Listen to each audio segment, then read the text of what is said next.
안녕하세요. 여러분들의 행복을 응원하는 별책입니다. 오늘 만나는 책은 연약한 마음을 단단하게 지켜내는 셀프 심리학, 내 마음을 돌보는 시간, 세 번째 시간입니다. 다음은 내 마음을 돌보는 시간 책 속의 판단하지 않을 때 안전해지는 마음과 뺄수록 건강해지는 마음 부분입니다. 오늘도 별책과 함께 한층 성장하는 보람된 시간이 되었으면 좋겠습니다. 여러분들의 구독과 좋아요, 알림 설정은 별책의 힘이 됩니다. 우리의 성장을 위한 책 읽기를 시작합니다. 판단하지 않을 때 안전해지는 마음. 아무것도 아닌 날씨와 같은 마음으로. 아무것도 아닌 마음일 때 우리는 편안하다. 무더위가 지나간 어느 가을날이었습니다. 낮에는 햇볕이 뜨거웠지만 아침 저녁으로는 선선한 공기가 느껴졌어요.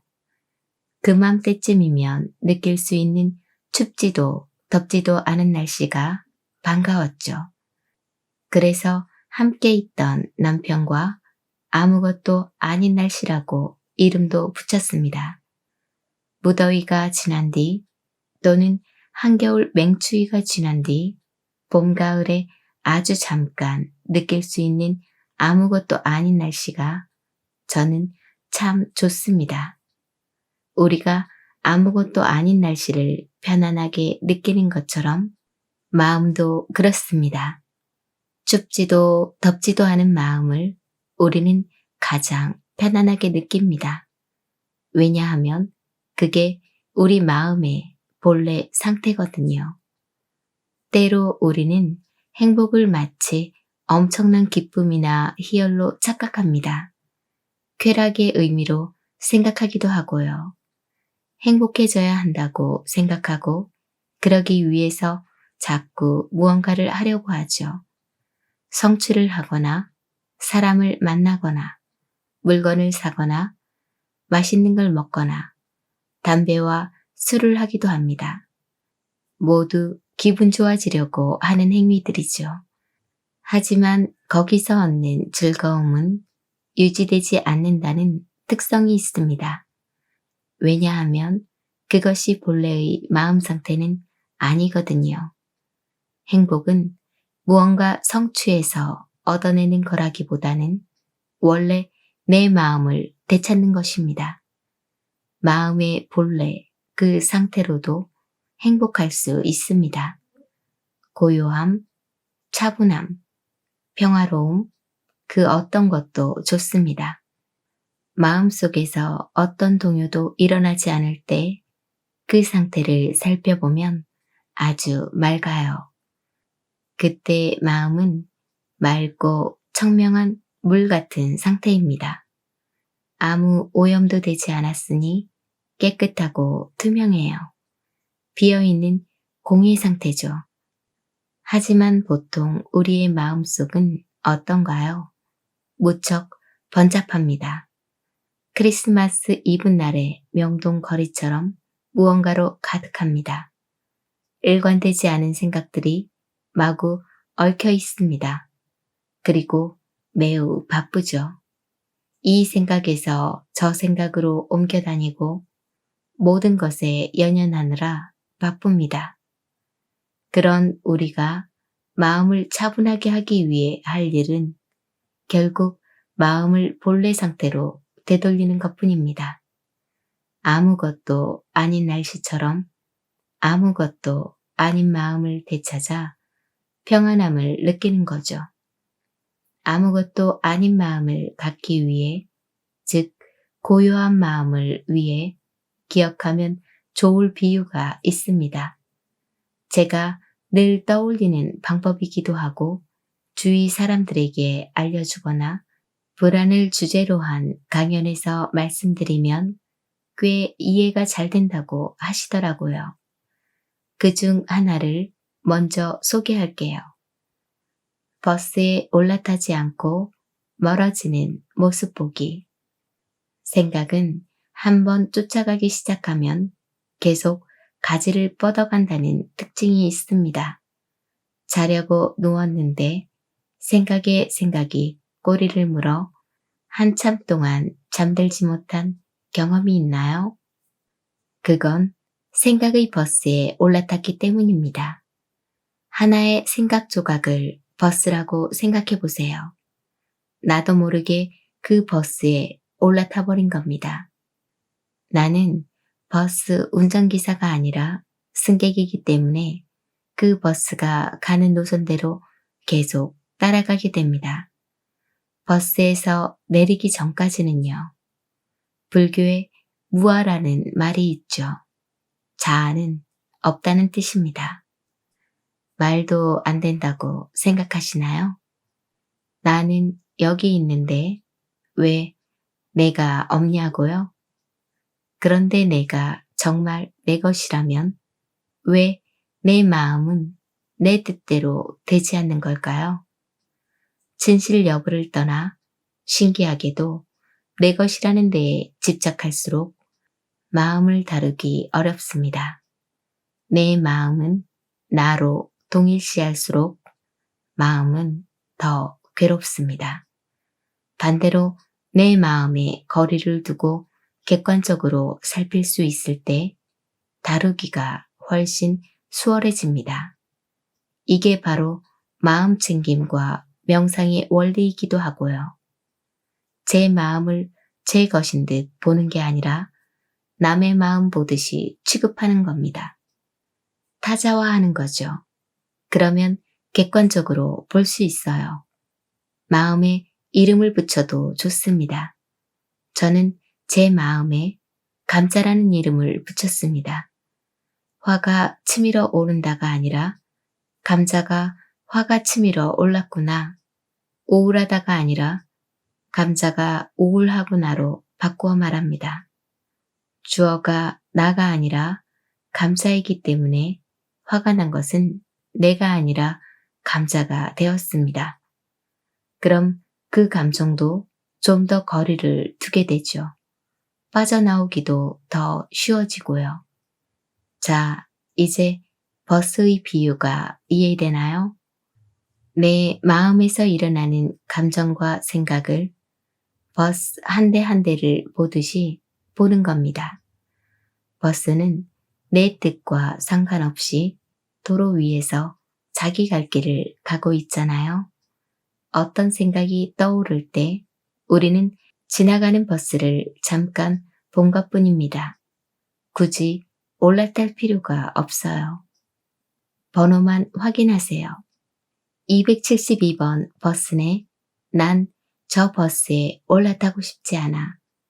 그렇게 바라보기만 하고 올라타지 않으면 버스는 제 갈 길을 갈 것입니다. 유유히 사라질 거예요. 버스에 올라타고 싶은 충동을 느낀다거나 혹은 이미 버스에 올라타버린 것 같다면 그걸 알아차리자마자 내 호흡이나 내 몸의 감각으로 돌아오세요.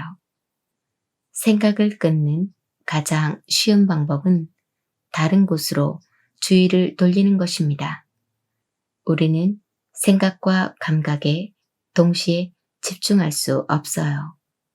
내 호흡이 차분한지 가쁜지 확인하면서 나를 살피세요. 몸이 경직되어 있는지 이완되어 있는지 확인해 보시고요. 그렇게 내가 잘 존재하고 있는지 확인하면 됩니다. 그렇게 하면 그 생각에서 이미 벗어나 있을 겁니다. 좀 전에 빠져들 뻔했던 그 상념들은 내가 아닙니다. 그걸 꼭 기억하세요. 우리는 한 번에 한 가지 생각밖에 할 수 없어요. 동시다발적으로 많은 생각을 처리하고 있는 것 같겠지만 사실은 엄청난 속도로 이 생각에서 저 생각으로, 저 생각에서 또 다른 생각으로 옮겨 다니고 있는 것입니다. 그러니까 마음이 얼마나 바쁘겠어요. 그리고 에너지 소모도 크기 때문에 피로감이 클 것이고요. 두더지 게임에서 여기저기서 두더지가 예고 없이 쑥쑥 머리를 내미는 것처럼 생각은 자꾸 찾아옵니다. 머릿속 잡다한 상념들은 예고 없이 불쑥불쑥 고개를 내밀어요. 우리는 그 모든 두더지를 감당하고 두드리느라 너무나 피곤한 상태예요. 생각을 다 때려부술 필요는 없습니다. 그냥 알아봐 주세요. 우리 마음속에는 어린아이가 한 명씩 살고 있는 겁니다. 어린아이에게 관심은 너무나 중요하죠. 아이는 때로 울고 있고 두려워서 움츠리고 있고 때로는 즐거워하고 있습니다. 그런데 그 아이에게 가장 필요한 건 관심이에요. 뭐뭐가 기분이 안 좋구나. 뭐뭐가 오늘은 기분이 무척 좋아 보이네. 이렇게 알아주면 아이는 차분한 마음을 유지할 수 있어요. 두려움이나 슬픔에 빠져들어 허우적대지 않아요. 그런데 이 기분을 몰라주면 깊은 슬픔 속으로, 깊은 두려움 속으로 빠집니다. 아이를 살핀다는 마음으로 내 마음을 살펴봐 주세요. 그것뿐입니다. 내가 지금 어떤 기분인지, 어떤 생각에 빠지려는지 알아주기만 하면 됩니다. 이 버스에 올라탔다가 저 버스에 올라탔다가 하면서 내 의지와 상관없이 상념에 빠져들지 마시고 내 본래의 고요한 마음으로 돌아오세요. 그리고 그 고요함을 즐기고 행복감을 알아차리시길 바랍니다. 마음을 위한 미움 다이어트. 내 것이지만 나를 해치는 감정. 미움은 타인을 향해 있는 칼이지만 정작 내가 상처받는 칼입니다. 살면서 누군가를 미워하지 않기는 어렵죠. 지금 저는 누구를 만나도 상대의 좋은 점을 많이 찾아낼 수 있다고 자신하지만 한때는 미움으로 가득했던 때도 있었습니다. 증오에 가까운 마음이 하루 종일 머릿속을 채우고 있었고 꿈에서까지 저를 괴롭혔습니다. 현실에서 내뱉지 못한 말들이 쌓여서 스스로를 핥히고 있었습니다. 그러다 어느 날 괴물을 발견한 뒤 미움을 그만두기로 결심했습니다. 어느 늦은 밤 집으로 돌아오는 버스 안에서 창문에 비친 괴물을 똑똑히 보았거든요. 그건 저였죠. 때로는 타인을 믿고 지지하는 것보다 미워하는 일이 쉽습니다. 어떤 면에서 미움은 나를 지키기 위한 방어 전략이기도 하죠. 상대를 악으로 만들면 나를 선으로 정당화할 수 있습니다. 내가 괜찮은 사람이 되려면 그 순간 누군가를 미워할 수밖에 없는 거죠. 하지만 그건 순간일 뿐입니다. 우리는 순간순간을 살아가기도 하지만 결국은 긴 시간을 버텨야 합니다. 그러니 누구를 미워하면서 마음 편안할 리 없습니다. 미워한다는 건 결국 내게 괴로움과 아픔을 줍니다. 그것은 내가 상처받고 있다는 뜻입니다. 생각할수록 괴롭기만 한 사람과 애써 화해할 마음이 없다면 그와 나를 완전히 분리해야 합니다. 그의 삶과 나의 삶을 명확하게 구분지어야 합니다. 대학 시절 교수님께서 내가 가장 많이 하는 행동이 나를 만든다는 말씀을 하셨던 게 기억납니다. 맞는 말입니다. 행동이라는 단어를 생각으로 바꿔도 마찬가지입니다. 내가 가장 많이 하는 생각이 나를 만든다. 저는 온종일 심지어 꿈속에서조차 누군가를 미워하고 증오하다가 미움 그 자체가 되어버렸던 겁니다. 그건 괴물이 분명했습니다. 싫어하는 사람에게 왜 소중한 에너지를 쏟나요? 관심을 두는 곳으로 에너지가 몰립니다. 누군가를 싫어한다면 그에게 당신의 에너지가 소모되고 있는 겁니다. 당신의 소중한 에너지가요. 인간인지라 좋고 싫은 마음을 막을 수는 없습니다. 하지만 싫어하는 그 마음에 집착하는 순간 괴로움은 시작됩니다. 싫어하는 사람이나 사건을 떠올리면 당연히 기분이 좋지 않죠. 기분이 좋지 않으면 그만큼 부정적인 생각을 할 가능성이 커집니다.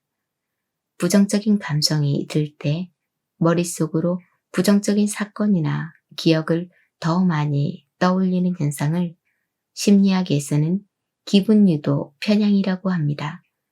우울한 사람을 더 괴롭게 만드는 요인 중 하나죠. 우울한 상태에서는 계속 부정적인 생각만 떠오르는 겁니다. 사람이나 사건에 대해서도 부정적으로 해석할 가능성이 높고요. 악순환이 되는 겁니다. 그렇기 때문에 마음을 거기에서 거두어 기분 좋아지는 일에 얼른 주의를 돌려야 합니다. 우선 내 마음이 미움에 빠져 있다는 사실을 알아차려야겠죠. 내가 부정적인 일에 조명을 비추고 있었구나 하고 알아차리는 겁니다. 그리고 즐거운 것에 초점을 다시 맞추면 됩니다. 이때 뭐뭐에 대한 생각을 하지 말아야지 하는 생각은 도움이 되지 않습니다. 애쓰고 결심하지 마세요. 단지 내가 뭐뭐에 대한 생각에 빠져 있었네 하고 알아차리기만 하는 겁니다. 그럼 그 생각으로부터 한 걸음 물러나게 되는 거고요. 잠깐 그 생각을 그냥 바라보셔도 좋습니다. 그럼 서서히 사라지는 것을 알아차릴 수 있을 거예요. 우리에게는 원하는 것에 주의를 기울일 수 있는 힘이 있습니다. 그리고 그 힘을 기르는 방법이 바로 마음 챙김이고요. 떠올리면 기분이 좋아지는 사람이 있다면 그 사람을 떠올려 보세요. 아주 오래전이라도 내가 가장 즐거웠던 기억을 꺼내 선명하게 그려보세요. 그러면 뇌는 즐거운 일이 일어나고 있다고 착각하고 더 긍정적인 생각과 기억을 떠올릴 것입니다. 뇌는 실제와 상상을 구분하지 못하는 특성이 있어요. 이런 방법을 통해 우리는 미워하는 마음과 멀어질 수 있습니다. 자연히 미워하는 사람으로부터 영향을 받지 않게 되겠죠. 소중한 내 에너지도 아낄 수 있고요. 저의 경우 괴물과 영영 작별을 하게 해주었던 큰 깨달음은 이것이었습니다. 저 사람은 계속 저렇게 살겠지? 하지만 그게 내 몫은 아니지. 어느 순간 이 문장이 제게 떠오르더군요. 그러자 점차 마음이 가벼워졌습니다. 그 사람이 나쁜 100가지 이유를 찾아내기보다 어떻게 하면 내가 그 사람에게 영향을 받지 않을 수 있을까를 더 고민하게 되었습니다. 그 사람이 나쁜 건 당신 몫이 아닙니다. 타인인 나를 화나게 할 수도 미워하게 할 수도 없습니다. 만약 그게 가능하다면 내 마음은 그 타인의 것입니다. 나는 A가 한 말 때문에 화가 났다. 나는 A를 미워한다. 이렇게 생각할 때 주어는 나입니다. 화를 만든, 미움을 만든 주체자는 나입니다. 혹시 어떤 사람 때문에 마음에 미움을 키우고 있나요? 아무리 생각해도 너무 못돼 먹은 사람이 주변에 있나요? 그렇다면 저 사람은 계속 저렇게 살겠구나. 하지만 그게 내 몫은 아니지. 라고 말하고 얼른 내 삶으로 돌아오시길 바랍니다. 그 사람에게 관심을 두는 한 마음은 병들어 갈 테니까요. 내 안에 있는 더 좋은 것들에 조명을 비추면서 즐거운 기분, 유쾌한 감정을 더 많이 느끼시길 바랍니다. 우리가 어떤 감정을 느껴도 그건 자연스러운 것이지만 나를 아프게 하는 감정은 줄어들수록 좋습니다. 부디 미움 다이어트에 성공하셔서 건강하고 예쁜 마음을 유지하시기를 응원합니다. 여기까지가 오늘의 책 내용이었습니다. 오늘도 힘내시고 좋은 날 만드시길 바랍니다. 내일은 더 나은 당신의 세상이 될 것입니다.